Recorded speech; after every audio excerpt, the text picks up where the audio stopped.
a igreja eram indispensáveis, mantinha-se à distância, em vista das discussões estéreis e venenosas.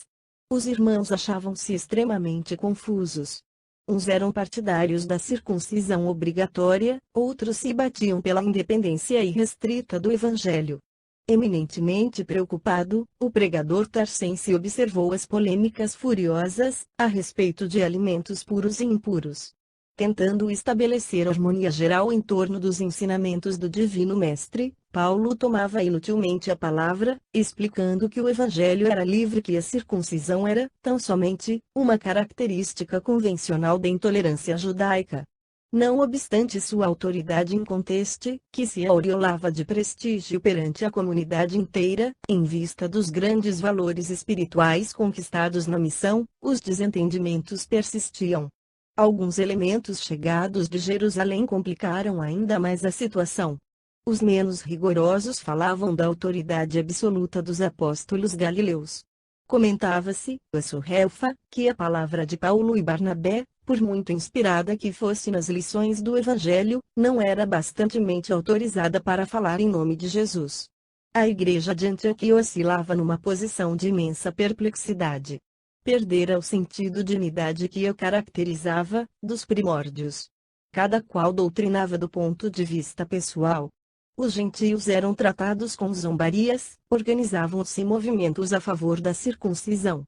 Fortemente impressionados com a situação, Paulo e Barnabé combinam um recurso extremo. Deliberam convidar Simão Pedro para uma visita pessoal à instituição de Antioquia. Conhecendo-lhe o espírito liberto de preconceitos religiosos, os dois companheiros endereçam-lhe longa missiva, explicando que os trabalhos do Evangelho precisavam dos seus bons ofícios, insistindo pela sua atuação prestigiosa.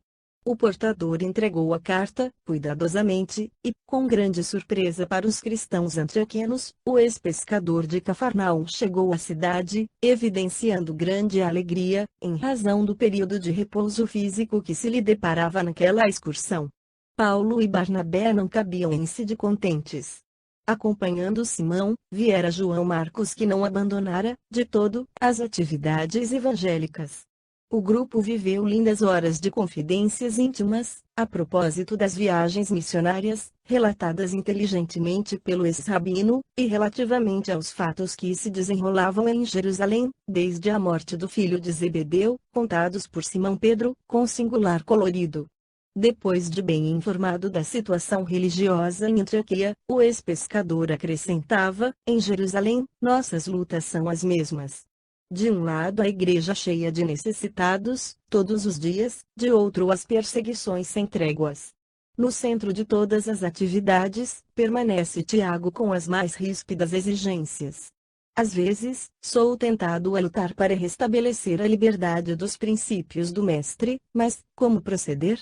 Quando a tempestade religiosa ameaça destruir o patrimônio que conseguimos oferecer aos aflitos do mundo, o farisaísmo esbarra na observância rigorosa do companheiro e é obrigado a paralisar a ação criminosa, encetada desde muito tempo. Se trabalhar por suprimir-lhe a influência, estarei precipitando a instituição de Jerusalém no abismo da destruição pelas tormentas políticas da grande cidade. E o programa do Cristo, e os necessitados, seria justo prejudicarmos os mais desfavorecidos por causa de um ponto de vista pessoal. E ante a tensão profunda de Paulo e Barnabé, o bondoso companheiro continuava, sabemos que Jesus não deixou uma solução direta ao problema dos incircuncisos, mas ensinou que não será pela carne que atingiremos o reino, e sim pelo raciocínio e pelo coração. Conhecendo, porém, a atuação do Evangelho na alma popular, o farisaísmo autoritário não nos perde de vista e tudo envida por exterminar a árvore do Evangelho, que vem desabrochando entre os simples e os pacíficos. É indispensável, pois, todo cuidado de nossa parte, a fim de não causarmos prejuízos, de qualquer natureza, à planta divina. Os companheiros faziam largos gestos de aprovação. Revelando sua imensa capacidade para nortear uma ideia e congraçar os numerosos prosélitos em divergência, Simão Pedro tinha uma palavra adequada para cada situação, um esclarecimento justo para o problema mais singelo. A comunidade antioquiana regozijava-se. Os gentios não ocultavam o júbilo que lhes ia na alma. O generoso apóstolo a todos visitava pessoalmente, sem distinção ou preferência. Antepunha sempre um bom sorriso às apreensões dos amigos que receavam a alimentação impura e costumava perguntar onde estavam as substâncias que não fossem abençoadas por Deus. Paulo acompanhava-lhe os passos sem dissimular íntima satisfação. Num louvável esforço de congressamento, o apóstolo dos gentios fazia questão de levá-lo a todos os lugares onde houvesse irmãos perturbados pelas ideias da circuncisão obrigatória. Estabeleceu-se, rapidamente, notável movimento de confiança e uniformidade de opinião. Todos os confrades exultavam de contentamento. Eis, porém, que chegam de Jerusalém 3 emissários de Tiago. Trazem cartas para Simão, que os recebe com muitas demonstrações de estima. Daí por diante, modifica-se o ambiente. O ex-pescador de Cafarnaum, tão dado à simplicidade e à independência em Cristo Jesus, retrai-se imediatamente. Não mais atende aos convites dos incircuncisos. As festividades íntimas e carinhosas, organizadas em sua honra, já não contam com a sua presença alegre amiga. Na igreja, modificou as mínimas atitudes. Sempre em companhia dos mensageiros de Jerusalém, que nunca o deixavam, parecia austero e triste, jamais se referindo à liberdade que o Evangelho outorgara à consciência humana. Paulo observou a transformação, tomado de profundo desgosto. Para o seu espírito habituado, de modo irrestrito, à liberdade de opinião, o fato era chocante e doloroso. Agravar a circunstância de partir justamente de um crente como Simão, altamente categorizado e respeitável em todos os sentidos. Como interpretar aquele procedimento em completo desacordo com o que se esperava? Ponderando a grandeza da sua tarefa junto dos gentios, a menor pergunta dos amigos, nesse particular, deixava-o confuso. Na sua paixão pelas atitudes francas, não era dos trabalhadores que conseguem esperar. E após 2 semanas de expectação ansiosa, desejoso de proporcionar uma satisfação aos numerosos elementos incircuncisos de Antioquia, convidado a falar na tribuna para os companheiros, começou por exaltar a emancipação religiosa do mundo, desde a vinda de Jesus Cristo. Passou em revista as generosas demonstrações que o Mestre dera aos publicanos e aos pecadores. Pedro ouvia-o, assombrado com tanta erudição e recurso de hermenêutica para ensinar aos ouvintes os princípios mais difíceis. Os mensageiros de Tiago estavam igualmente surpreendidos. A assembleia ouvia o orador atentamente. Em dado instante, o tecelão de Tarso olhou fixamente para o apóstolo Galileu e exclamou: Irmãos, defendendo o nosso sentimento de unificação em Jesus, não posso disfarçar nosso desgosto em face dos últimos acontecimentos. Quero referir-me à atitude do nosso hóspede muito amado, Simão Pedro, a quem deveríamos chamar mestre, se esse título não coubesse de fato e de direito ao nosso Salvador. A surpresa foi grande e o espanto geral. O apóstolo de Jerusalém também estava surpreso, mas parecia muito calmo. Os emissários de Tiago revelavam profundo mal-estar. Barnabé estava lívido. E Paulo prosseguia sobranceiro: Simão tem personificado para nós um exemplo vivo. O Mestre nos deixou como rocha de fé imortal. No seu coração generoso temos depositado as mais vastas esperanças. Como interpretar seu procedimento, afastando-se dos irmãos incircuncisos, desde a chegada dos mensageiros de Jerusalém? Antes disso, comparecia aos nossos serões íntimos, comia do pão de nossas mesas.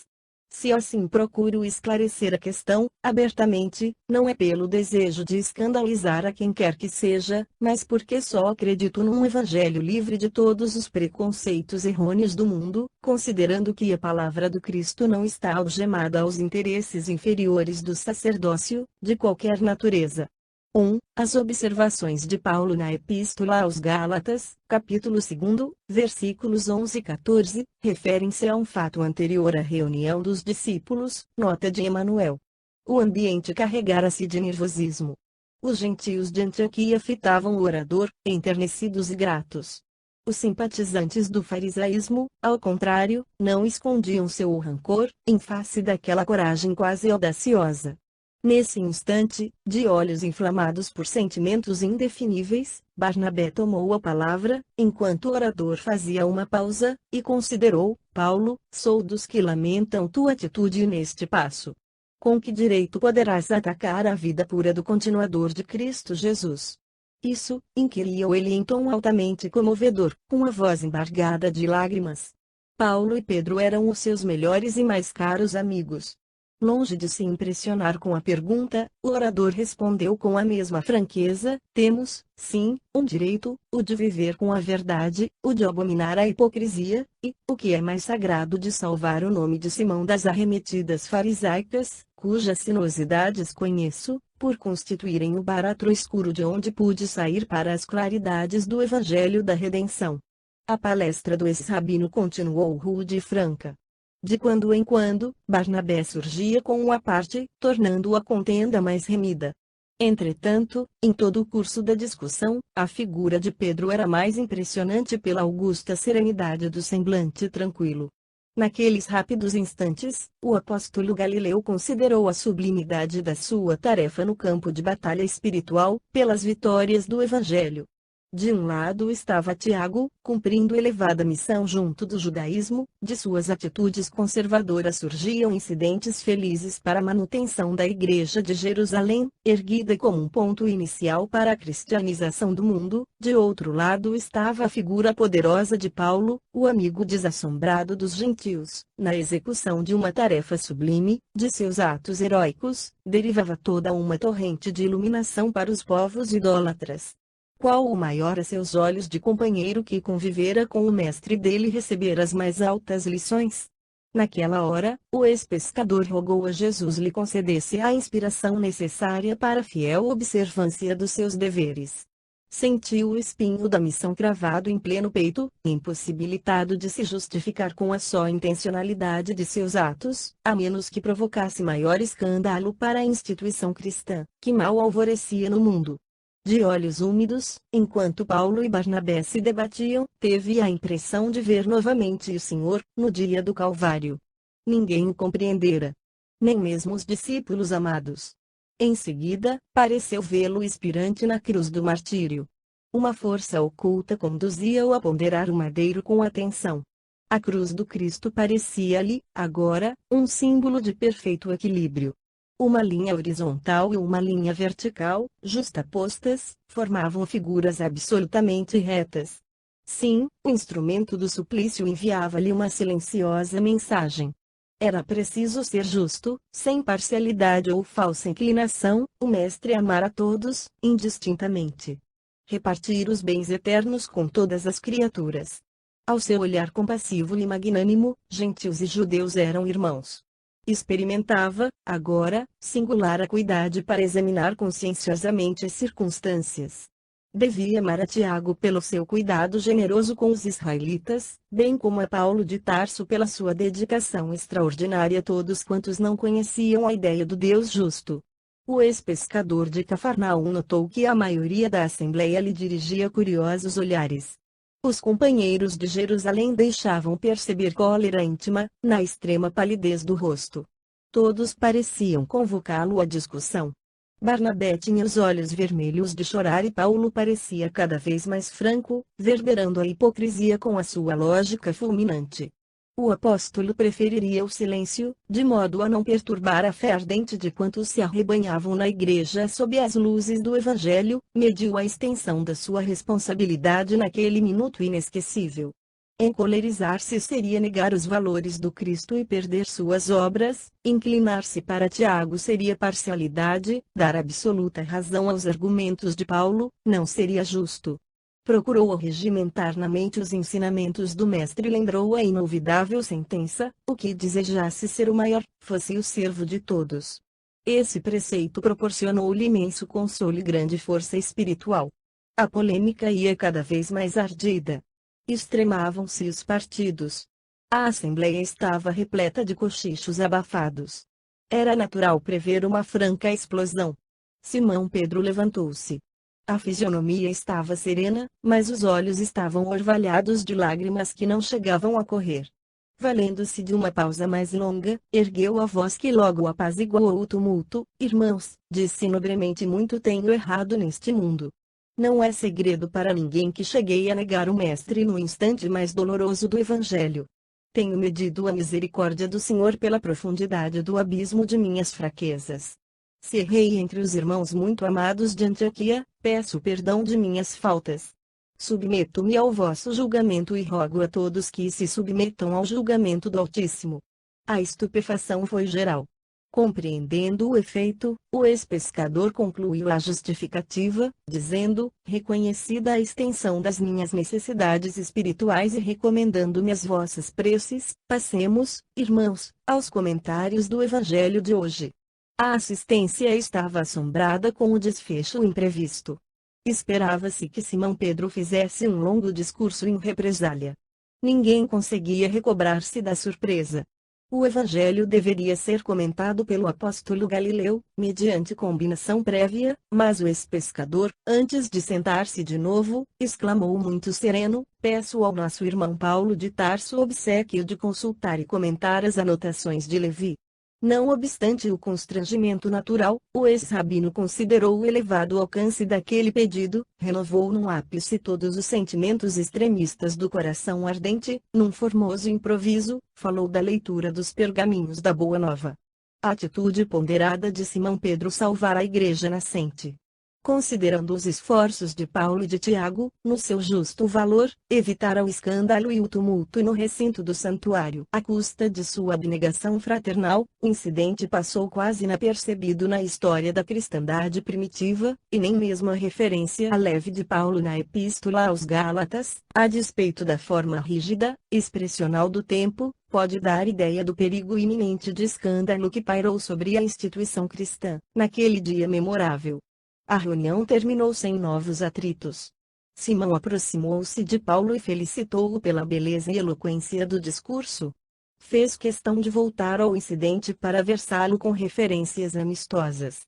O problema do gentilismo, dizia ele, merecia, de fato, muito interesse. Como deserdar das luzes do Cristo que havia nascido distante das comunidades judaicas, se o próprio Mestre afirmara que os discípulos chegariam do Ocidente do Oriente? A palestra suave e generosa reaproximou Paulo e Barnabé, enquanto o ex-pescador discorria intencionalmente, acalmando os ânimos. O ex-doutor da lei continuou a defender sua tese com argumentação sólida. Constrangido a princípio, em face da benevolência do Galileu, expandiu-se naturalmente, readquirindo a serenidade íntima. O problema era complexo. Transportar o Evangelho para o judaísmo não seria asfixiar-lhe as possibilidades divinas? Perguntava Paulo, firmando seu ponto de vista. Mas, e o esforço milenário dos judeus? Interrogava Pedro, advertindo que, a seu ver, se Jesus afirmara sua missão como exato cumprimento da lei, não era possível afastar-se a nova da antiga revelação. Proceder de outro modo seria arrancar do tronco vigoroso o galho verdejante, destinado a frutecer. Examinando aqueles argumentos ponderosos, Paulo de Tarso lembrou, então, que seria razoável promover em Jerusalém uma assembleia dos correligionários mais dedicados, para ventilar o assunto com maior amplitude. Os resultados, a seu ver, seriam benéficos, por apresentarem uma norma justa de ação, sem margem a sofismas tão de gosto e hábito farisaicos. Como alguém que se sentisse muito alegre por encontrar a chave de um problema difícil, Simão Pedro anuiu de bom grado a proposta, assegurando interessar-se para que a reunião se fizesse quanto antes. Intimamente, considerou que seria ótima oportunidade para os discípulos de Antioquia observarem as dificuldades crescentes em Jerusalém. À noite, todos os irmãos compareceram à igreja para as despedidas de Simão e para as preces habituais. Pedro orou com santificado fervor e a comunidade sentiu-se envolvida em benéficas vibrações de paz. O incidente a todos deixara tal ou qual perplexidade, mas as atitudes prudentes e afáveis do pescador conseguiram manter a coesão geral em torno do Evangelho, para a continuação das tarefas santificantes. Depois de observar a plena reconciliação de Paulo e Barnabé, Simão Pedro regressou a Jerusalém com os mensageiros de Tiago. Em Antioquia, a situação continuou instável. As discussões estéreis prosseguiam acesas. A influência judaizante combatia a gentilidade e os cristãos livres opunham resistência formal ao convencionalismo preconceituoso. O ex-rabino, entretanto, não descansava. Convocou reuniões, nas quais esclareceu as finalidades da assembleia que Simão lhes prometera em Jerusalém, na primeira oportunidade. Combatente e ativo, multiplicou as energias próprias na sustentação da independência do cristianismo e prometeu publicamente que traria cartas da Igreja dos Apóstolos Galileus, que garantissem a posição dos gentios na doutrina consoladora de Jesus, alijando-se as imposições absurdas, no caso da circuncisão. Suas providências e promessas acendiam novas lutas. Os observadores rigorosos dos preceitos antigos duvidavam de semelhantes concessões por parte de Jerusalém. Paulo não desanimou. Intimamente, idealizava sua chegada à Igreja dos Apóstolos, passava em revista, na imaginação superexcitada, toda a argumentação poderosa a empregar, e via-se vencedor na questão que se delineava a seus olhos como de essencial importância para o futuro do Evangelho. Procuraria mostrar a elevada capacidade dos gentios para o serviço de Jesus. Contaria os êxitos obtidos na longa excursão de mais de 4 anos, através das regiões pobres e quase desconhecidas, onde a gentilidade havia recebido as notícias do Mestre com intenso júbilo e compreensão muito mais elevada que a dos seus irmãos de raça. Alargando os projetos generosos, deliberou levar em sua companhia o jovem Tito, que, embora oriundo das fileiras pagãs e não obstante contar 20 anos incompletos, representava na igreja de Antioquia uma das mais lúcidas inteligências a serviço do Senhor. Desde a vinda de Tarso, Tito afeiçoara-se-lhe como um irmão generoso. Notando-lhe a índole laboriosa, Paulo ensinara-lhe o ofício de tapeceiro e fora ele o seu substituto na tenda humilde, por todo o tempo que durou a primeira missão. O rapaz seria um expoente do poder renovador do Evangelho. Certamente, quando falasse na reunião, surpreenderia os mais doutos com os seus argumentos de alto teor exegético. Acariciando esperanças, Paulo de Tarso tomou todas as providências para que o êxito de seus planos não falhasse.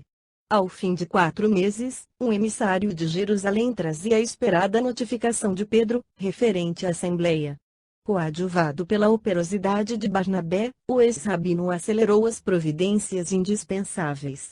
Na véspera de partir, subiu à tribuna e renovou a promessa das concessões esperadas pelo gentilismo, insensível ao sorriso irônico que alguns israelitas disfarçavam cautelosamente. Na manhã imediata, a pequena caravana partiu.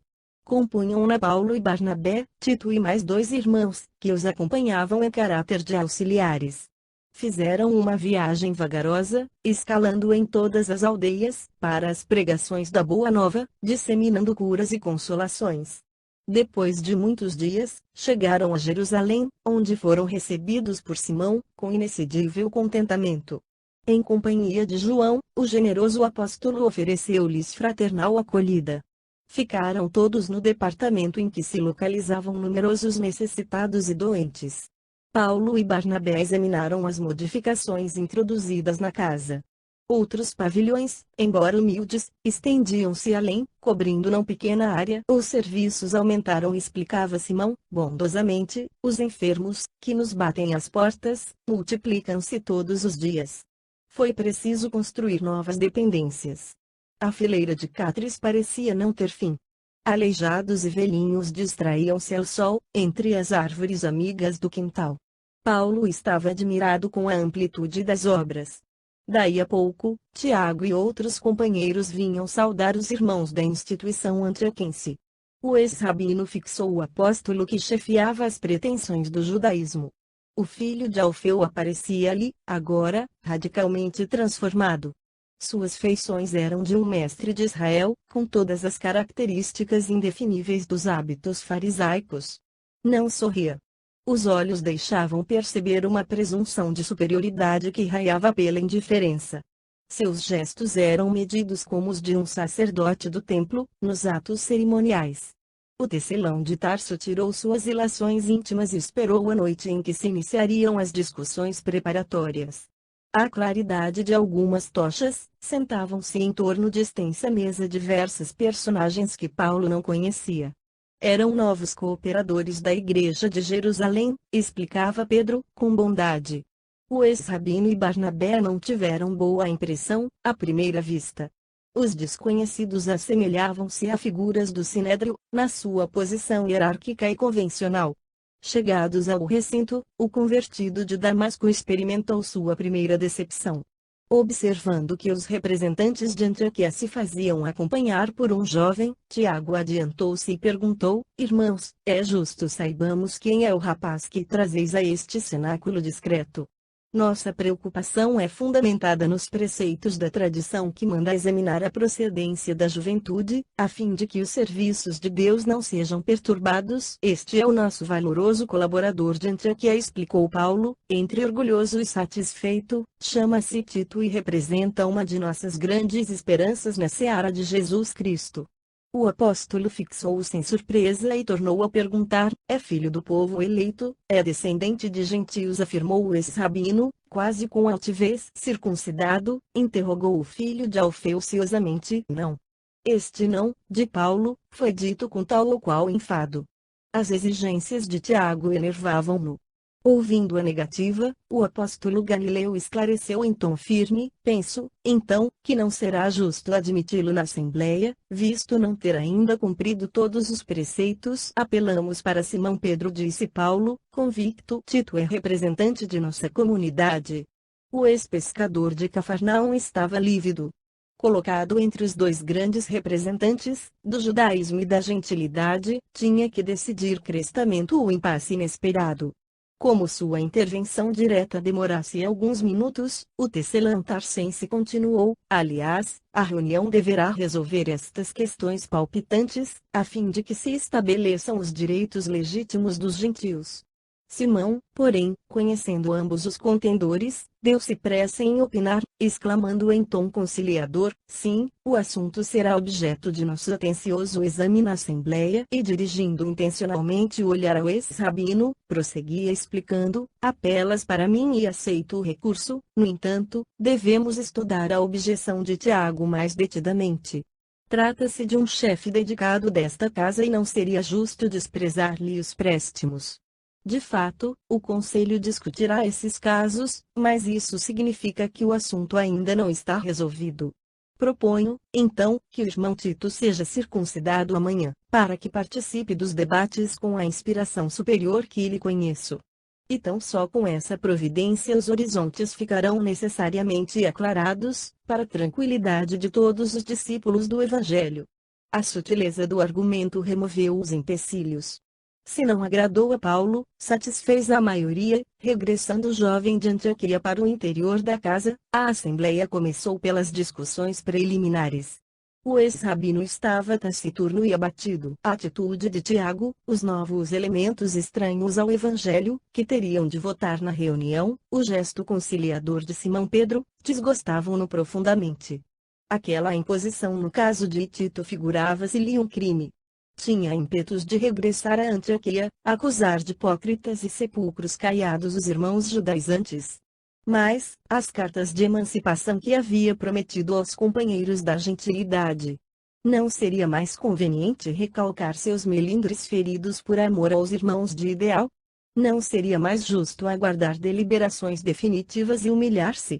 A lembrança de que os amigos contavam com as suas promessas acalmou-o. Fundamente desapontado, o convertido de Damasco acompanhou atento os primeiros debates. As questões iniciais davam ideia das grandes modificações que procuravam introduzir no Evangelho do Mestre. Um dos irmãos presentes chegava a ponderar que os gentios deviam ser considerados como gado do povo de Deus, bárbaros que importava submeter à força, a fim de serem empregados nos trabalhos mais pesados dos escolhidos. Outro indagava se os pagãos eram semelhantes aos outros homens convertidos a Moisés ou a Jesus. Um velho de feições rígidas chegava ao despautério de afiançar que o homem só vingava completar-se depois de circunciso. À margem da gentilidade, outros temas fúteis vinham à balha. Houve quem lembrasse que a Assembleia devia regular os deveres concernentes aos alimentos impuros, bem como sobre o processo mais adequado à ablução das mãos. Tiago argumentava e discorria como profundo conhecedor de todos os preceitos. Pedro ouvia, com grande serenidade. Nunca respondia quando a tese assumia o caráter de conversação, e aguardava o momento oportuno para manifestar-se. Somente tomou a atitude mais enérgica, quando um dos componentes do conselho pediu para que o Evangelho de Jesus fosse incorporado ao livro dos profetas, ficando subordinado à lei de Moisés para todos os efeitos. Foi a primeira vez que Paulo de Tarso notou o ex-pescador intransigente e quase rude, explicando o absurdo de semelhante sugestão. Os trabalhos foram paralisados à alta noite, em fase de pura preparação. Tiago recolheu os pergaminhos com anotações, orou de joelhos e a assembleia dispersou-se para nova reunião no dia imediato. Simão procurou a companhia de Paulo e Barnabé, para dirigir-se aos aposentos de repouso. O tecelão de Tarso estava consternado. A circuncisão de Tito surgia-lhe como derrota dos seus princípios intransigentes. Não se conformava, fazendo sentir ao ex-pescador a extensão de suas contrariedades. Mas que venha a ser tão pequena concessão, interrogava o apóstolo de Cafarnaum, sempre afável em face do que pretendemos realizar? Precisamos de ambiente pacífico para esclarecer o problema da obrigatoriedade da circuncisão. Não firmaste compromisso com o gentilismo de Antioquia?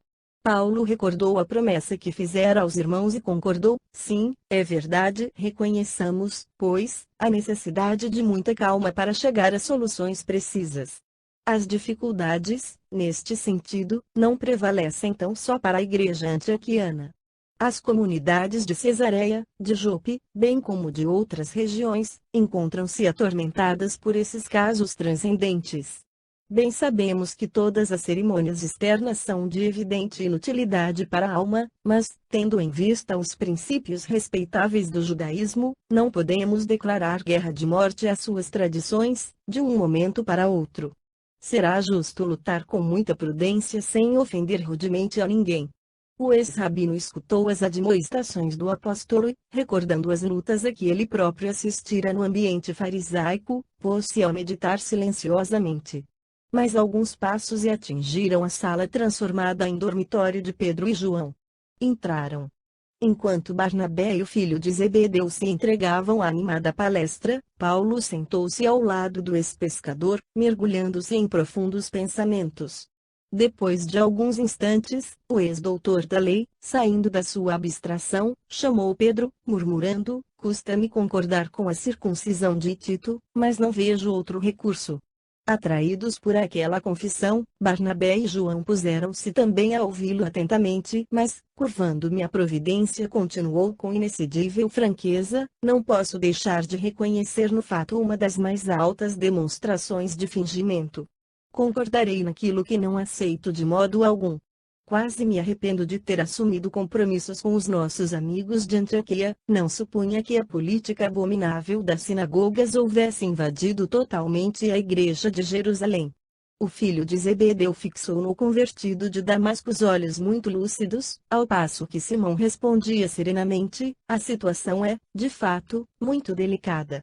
Principalmente depois do sacrifício de alguns companheiros mais amados e prestimosos, as dificuldades religiosas em Jerusalém multiplicam-se todos os dias.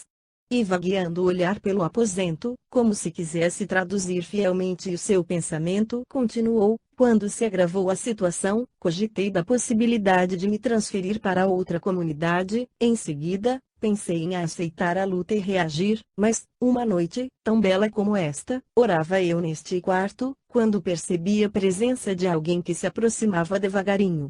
Eu estava de joelhos quando a porta se abriu com imensa surpresa para mim. Era o mestre. Seu rosto era o mesmo dos formosos dias de Tiberíades. Fitou-me grave e terno, e falou: Pedro, atende aos filhos do Calvário, antes de pensar nos teus caprichos. A maravilhosa visão durou 1 minuto, mas, logo após, pus-me a recordar os velhinhos, os necessitados, os ignorantes e doentes que nos batem à porta. O Senhor recomendava-me atenção para os portadores da cruz. Desde então, não desejei mais que servi-los. O apóstolo tinha os olhos úmidos e Paulo sentia-se bastante impressionado, pois lembrava que ouvira a expressão filhos do Calvário dos lábios espirituais de Abigail, quando da sua gloriosa visão, no silêncio da noite, ao aproximar-se de Tarso. Com efeito, grande é a luta, concordou o convertido de Damasco, parecendo mais tranquilo e mostrando-se convicto da necessidade de examinar o realismo da vida comum. Não obstante a beleza das prodigiosas manifestações do plano invisível, voltou a dizer: entretanto, precisamos encontrar um meio de libertar as verdades evangélicas do convencionalismo humano. Qual a razão principal da preponderância farisaica na Igreja de Jerusalém?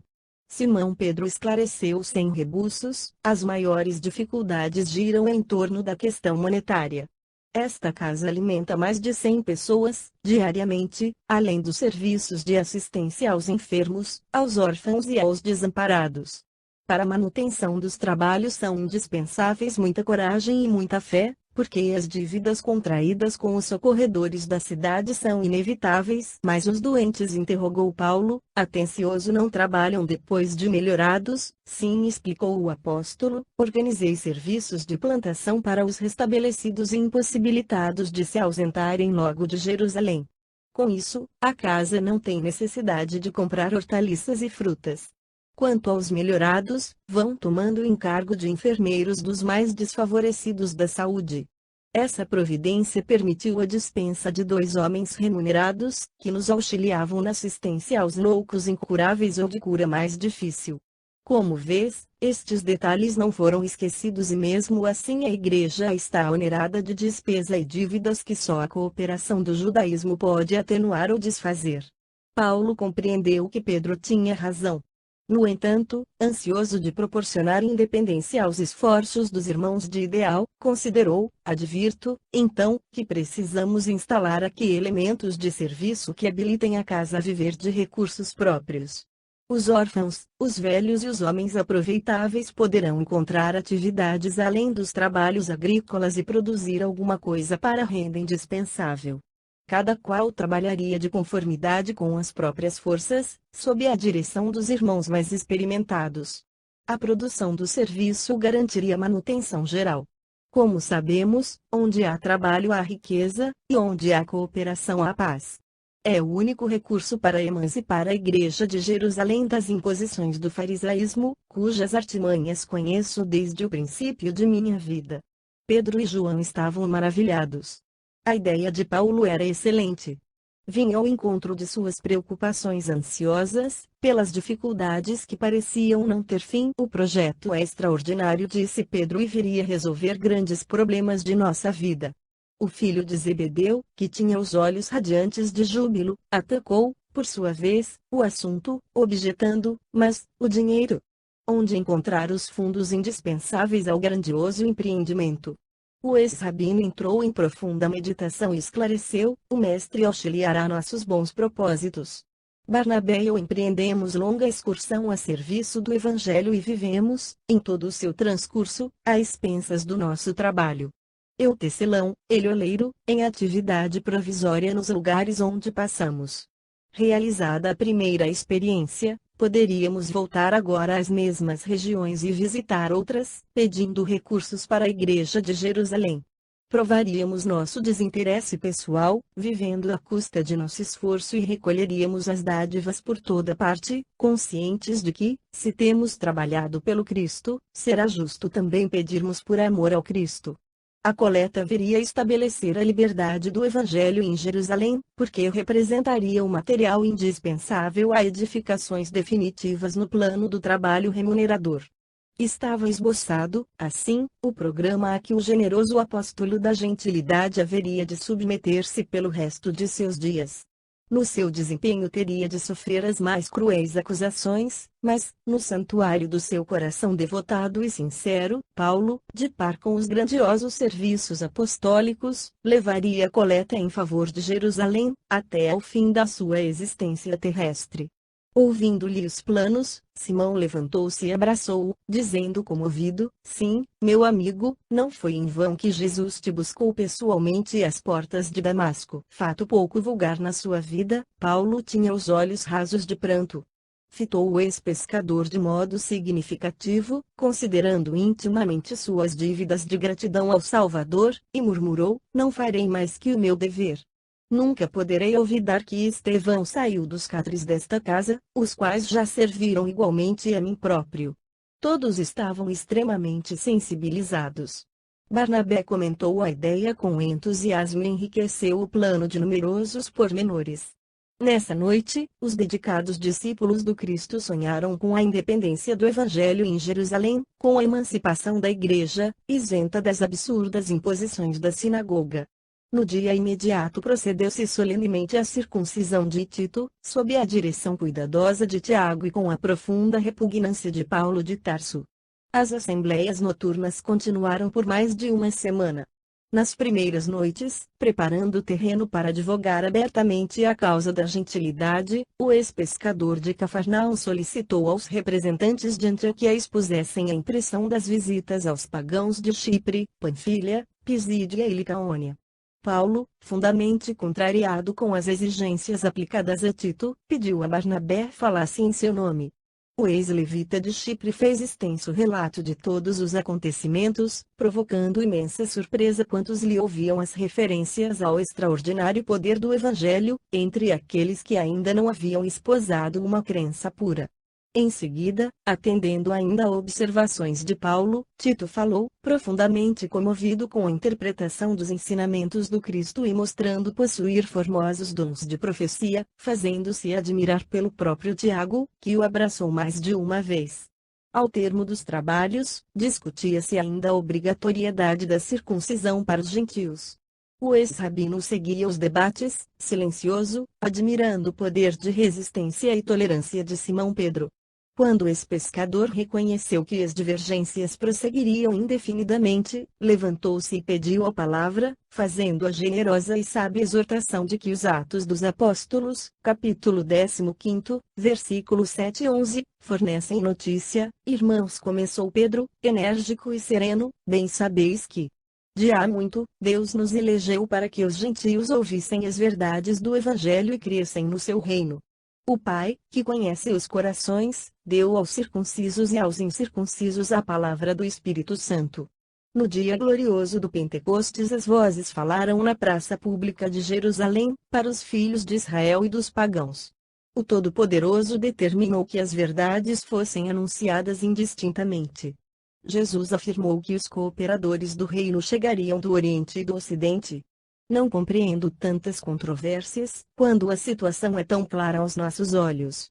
O mestre exemplificou a necessidade de harmonização constante, palestrava com os doutores do templo, frequentava a casa dos publicanos, tinha expressão de bom ânimo para todos os que se baldavam de esperança, aceitou o derradeiro suplício entre os ladrões. Por que motivo devemos guardar uma pretensão de isolamento daqueles que experimentam a necessidade maior? Outro argumento que não deveremos esquecer é o da chegada do Evangelho ao mundo, quando já possuíamos a lei. Se o Mestre nos trouxe, amorosamente, com os mais pesados sacrifícios, seria justo enclausurarmos-nos nas tradições convencionais, esquecendo o campo de trabalho. Não mandou o Cristo que pregássemos a boa nova a todas as nações? Claro que não poderemos desprezar o patrimônio dos israelitas. Temos de amar-nos filhos da lei, que somos nós, a expressão de profundos sofrimentos e de elevadas experiências que nos chegam ao coração através de quantos precederam o Cristo, na tarefa milenária de preservar a fé no Deus único, mas esse reconhecimento deve inclinar nossa alma para o esforço na redenção de todas as criaturas. Abandonar o gentil à própria sorte seria criar duro cativeiro, ao invés de praticar aquele amor que apaga todos os pecados. É pelo fato de muito compreendermos os judeus e de muito estimarmos os preceitos divinos, que precisamos estabelecer a melhor fraternidade com o gentil, convertendo-o em elemento de frutificação divina. Cremos que Deus nos purifica o coração pela fé e não pelas ordenanças do mundo. Se hoje rendemos graças pelo triunfo glorioso do Evangelho, que instituiu a nossa liberdade, como impor aos novos discípulos um jugo que, intimamente, não podemos suportar? Suponho, então, que a circuncisão não deva constituir ato obrigatório para quantos se convertam ao amor de Jesus Cristo, e creio que só nos salvaremos pelo favor divino do Mestre, estendido generosamente a nós e a eles também. A palavra do apóstolo caíra na fervura das opiniões como forte jato de água fria. Paulo estava radiante, ao passo que Tiago não conseguia ocultar o desapontamento. A exortação do ex-pescador dava margem a numerosas interpretações. Se falava no respeito amoroso aos judeus, referia-se também a um jugo que não podia suportar. Ninguém, todavia, ousou negar-lhe a prudência e bom senso indubitáveis. Terminada a oração, Pedro rogou a Paulo falasse de suas impressões pessoais, a respeito do gentil. Mais esperançado, o ex-rabino tomou a palavra pela primeira vez, no conselho, e convidando Barnabé ao comentário geral, ambos apelaram para que a Assembleia concedesse a necessária independência aos pagãos, no que se referia à circuncisão. Havia em tudo, agora, uma nota de satisfação geral. As observações de Pedro calaram fundo em todos os companheiros. Foi então que Tiago tomou a palavra, e, vendo-se quase só no seu ponto de vista, esclareceu que Simão fora muito bem inspirado no seu apelo, mas pediu 3 emendas para que a situação ficasse bem esclarecida. Os pagãos ficavam isentos da circuncisão, mas deviam assumir o compromisso de fugir da idolatria, evitar a luxúria e abster-se das carnes de animais sufocados. O apóstolo dos gentios estava satisfeito. Fora removido o maior obstáculo. No dia seguinte os trabalhos foram encerrados, lavrando-se as resoluções em pergaminho. Pedro providenciou para que cada irmão levasse consigo uma carta, como prova das deliberações, em virtude da solicitação de Paulo, que desejava exibir o documento como mensagem de emancipação da gentilidade. Interpelado pelo ex-pescador, quando se achavam a sós, sobre as impressões pessoais dos trabalhos, o ex-doutor de Jerusalém esclareceu com um sorriso: em suma, estou satisfeito. Ficou resolvido o mais difícil dos problemas. A obrigatoriedade da circuncisão para os gentios representava um crime aos meus olhos. Quanto às emendas de Tiago, não me impressionam, porquanto a idolatria e a luxúria são atos detestáveis para a vida particular de cada um, e, quanto às refeições, suponho que todo cristão poderá comer como melhor lhe pareça, desde que os excessos sejam evitados. Pedro sorriu e explicou ao ex-rabino seus novos planos. Comentou, esperançoso, a ideia da coleta geral em favor da Igreja de Jerusalém, e, evidenciando a peculiar prudência, falou preocupado: teu projeto de excursão e propaganda da Boa Nova, procurando angariar alguns recursos para a solução de nossos mais sérios encargos, causa-me justa satisfação. Entretanto, venho refletindo na situação da Igreja antioquiana. Pelo que observei e diviso, concluo que a instituição necessita de servidores dedicados que se substituam nos trabalhos constantes de cada dia. Tua ausência, ao demais com Barnabé, trará dificuldades, caso não tomemos as providências precisas. Eis porque te ofereço a cooperação de 2 companheiros devotados, que me têm substituído aqui nos encargos mais pesados. Trata-se de Silas e Barsabás, 2 discípulos amigos da gentilidade e dos princípios liberais. De vez em quando, entram em desacordo com Tiago, como é natural, e, segundo creio, serão ótimos auxiliares do teu programa. Paulo viu no alvitre a providência que desejava. Junto de Barnabé, que participava da conversação, agradeceu ao ex-pescador, profundamente sensibilizado. A Igreja da Antioquia teria os recursos necessários que os trabalhos evangélicos requeriam. A medida proposta era-lhe muito grata, mesmo porque, desde logo tivera por Silas grande simpatia, presumindo nele um companheiro leal, expedito e dedicado. Os missionários de Antioquia ainda se demoraram 3 dias na cidade, após o encerramento do conselho, tempo esse que Barnabé aproveitou para repousar em casa da irmã. Paulo, contudo, declinou do convite de Maria Marcos e permaneceu na igreja, estudando a situação futura, em companhia de Simão Pedro e dos 2 novos colaboradores. Em atmosfera de grande harmonia, os trabalhadores do Evangelho versaram todos os requisitos do projeto. Fato digno de nota a reclusão de Paulo, junto aos apóstolos galileus, jamais saindo à rua, para não entrar em contato com o cenário vivo do seu passado tumultuoso. Finalmente, tudo pronto e ajustado, a missão se dispôs a regressar. Havia em todas as fisionomias um sinal de gratidão e de esperança santificada nos dias do porvir. Verificava-se, no entanto, um detalhe curioso, que é indispensável destacar. Solicitado pela irmã, Barnabé dispusera-se a aceitar a contribuição de João Marcos, em nova tentativa de adaptação ao serviço do Evangelho. Considerando a boa intenção com que acedera aos pedidos da irmã, o ex-levita de Chipre achou desnecessário consultar o companheiro de esforços comuns. Paulo, porém, não se magoou. Acolheu a resolução de Barnabé, um tanto admirado, abraçou o jovem afetuosamente e esperou que o discípulo de Pedro se pronunciasse quanto ao futuro. O grupo, acrescido de Silas, Barsabás e João Marcos, pôs-se a caminho para Antioquia, nas melhores disposições de harmonia. Revezando-se na tarefa de pregação das verdades eternas, anunciavam o reino de Deus e faziam curas por onde passavam.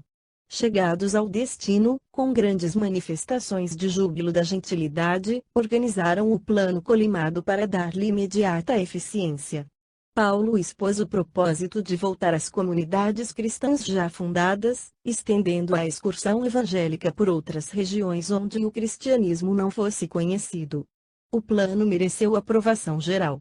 A instituição antioquiana ficaria com a cooperação direta de Barsabás e Silas, os dois companheiros devotados que, até ali, haviam constituído duas fortes colunas de trabalho em Jerusalém. Apresentado o relatório verbal dos esforços em perspectiva, Paulo e Barnabé entraram a cogitar das últimas disposições particulares. Agora, disse o ex-levita de Chipre, espero concordes com o que resolvi relativamente a João Marcos, interrogou Paulo admirado.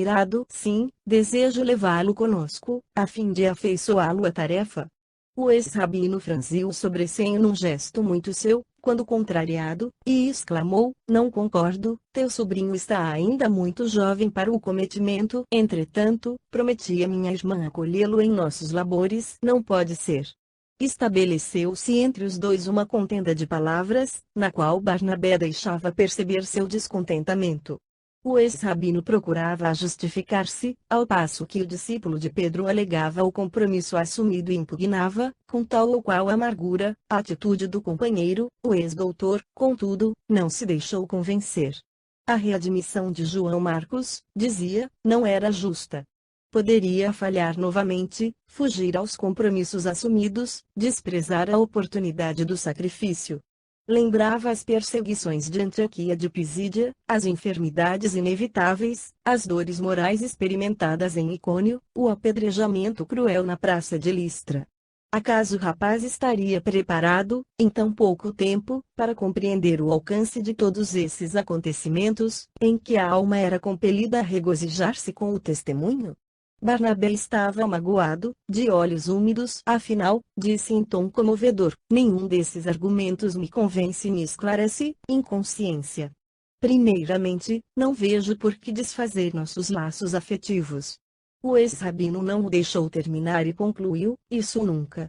Nossa amizade está muito acima destas circunstâncias. Nossos zelos são sagrados. Pois bem, acentuou Barnabé, como interpretar, então, tua recusa? Por que negarmos ao rapaz uma nova experiência de trabalho regenerativo? Não será falta de caridade desprezar um ensejo talvez providencial? Paulo fixou demoradamente o amigo e acrescentou, minha intuição, neste sentido, é diversa da tua. Quase sempre, Barnabé, a amizade a Deus é incompatível com a amizade ao mundo. Levantando-nos para a execução fiel do dever, as noções do mundo se levantam contra nós. Parecemos maus ingratos. Mas, ouve-me, ninguém encontrará fechadas as portas da oportunidade, porque é o Todo-Poderoso quem nos abre. A ocasião é a mesma para todos, mas os campos devem ser diferentes. No trabalho propriamente humano, as experiências podem ser renovadas todos os dias. Isso é justo. Mas considero que, no serviço do Pai, se interrompemos a tarefa começada, é sinal de que ainda não temos todas as experiências indispensáveis ao homem completo. Se a criatura ainda não sabe todas as noções mais nobres, relativas à sua vida e deveres terrestres, como consagrar-se com êxito ao serviço divino, naturalmente que não podemos ajuizar se este ou aquele já terminou o curso de suas demonstrações humanas e que, de hoje por diante, esteja apto ao serviço do Evangelho, porque, neste particular, cada um se revelará por si.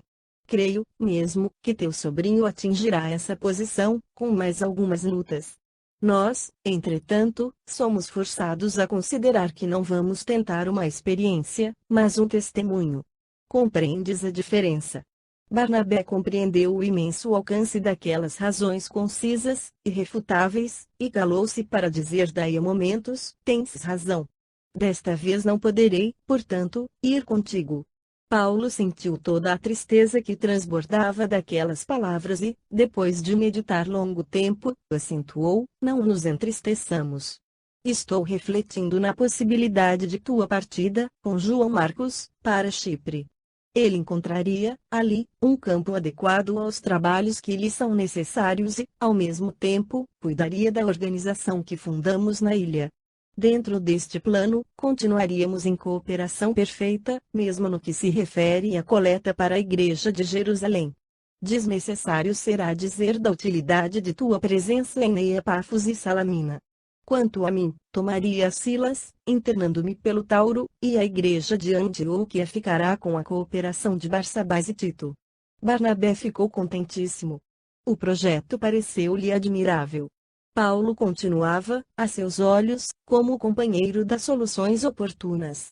E dentro de breves dias, a caminho de Chipre, onde serviria Jesus até que partisse, mais tarde, para Roma, Barnabé foi com o sobrinho para Seleucia, depois de se abraçarem, ele e Paulo, como dois irmãos muito amados, que o mestre chamava diferentes destinos.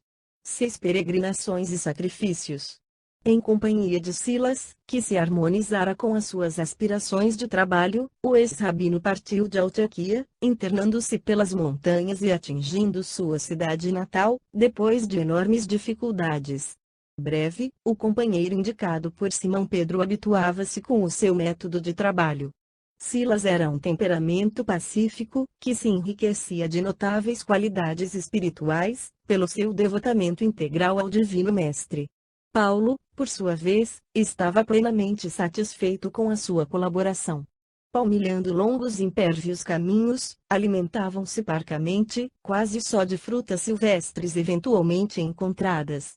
O discípulo de Jerusalém, todavia, revelava alegria uniforme em todas as circunstâncias. Antes de atingir Tarso, pregaram a boa nova, no curso mesmo da viagem. Soldados romanos, escravos misérrimos, caravaneiros humildes, receberam de seus lábios as confortadoras notícias de Jesus. E não poucos escreveram, à pressa, uma que outra das anotações de Levi, preferindo as que mais se ajustavam ao seu caso particular. Por esse processo, o Evangelho difundia-se, cada vez mais, enchendo de esperanças os corações. Na cidade do seu berço, mais senhor das convicções próprias, o tecelão que se consagrara a Jesus espalhou a mancheias os júbilos do Evangelho da Redenção. Muitos admiraram o conterrâneo, cada vez mais singularmente transformado, outros prosseguiram na tarefa ingrata da ironia e do lamentável esquecimento de si mesmos. Paulo, no entanto, sentia-se forte na fé, como nunca. Defrontou a velha casa em que nascera, reviu o sítio ameno onde brincara os primeiros tempos da infância, contemplou o campo de esportes onde guiara sua biga romana, mas exumou as recordações sem lhe sofrer a influência depressiva, porque tudo entregava ao Cristo como patrimônio em cuja posse poderia entrar mais tarde, quando houvesse cumprido seu divino mandato. Depois de breve permanência na capital da Cilícia, Paulo e Silas procuraram alcançar os cumes do Tauro, empreendendo nova etapa da rude peregrinação em começo. Noites ao relento, sacrifícios numerosos, ameaças de malfeitores, perigos sem conta foram enfrentados pelos missionários que, todas as noites, entregavam ao Divino Mestre os resultados da recolta e, pela manhã, rogavam a sua misericórdia não lhes faltasse com a valiosa oportunidade de trabalho, por mais dura que fosse a tarefa diária. Cheios dessa confiança ativa, chegaram a Derbe, onde o ex-rabino abraçou comovidamente os amigos que ali chegara a fazer, após a dolorosa convalescença, quando da primeira excursão. O evangelho continuava a estender seu raio de ação em todos os setores. Profundamente sensibilizado, o convertido de Damasco, no desdobramento natural do serviço, começou a obter notícias da ação de Timóteo. O jovem filho de Eunice, pelo que lhe informavam, soubera enriquecer, de maneira prodigiosa, os conhecimentos adquiridos. A pequena cristandade de Derbe já lhe devia grandes benefícios. Por mais de uma vez, o novo discípulo ali correra em missões ativas. Disseminava curas e consolações. Seu nome era abençoado de todos. Cheio de júbilo, após o término de suas tarefas naquela cidade pequenina, o ex-rabino demandou Listra, com ansiedade carinhosa. Lloyd o recebeu, bem como as suas, com a mesma satisfação da primeira vez. Todos queriam notícias de Barnabé, que Paulo não deixava de fornecer,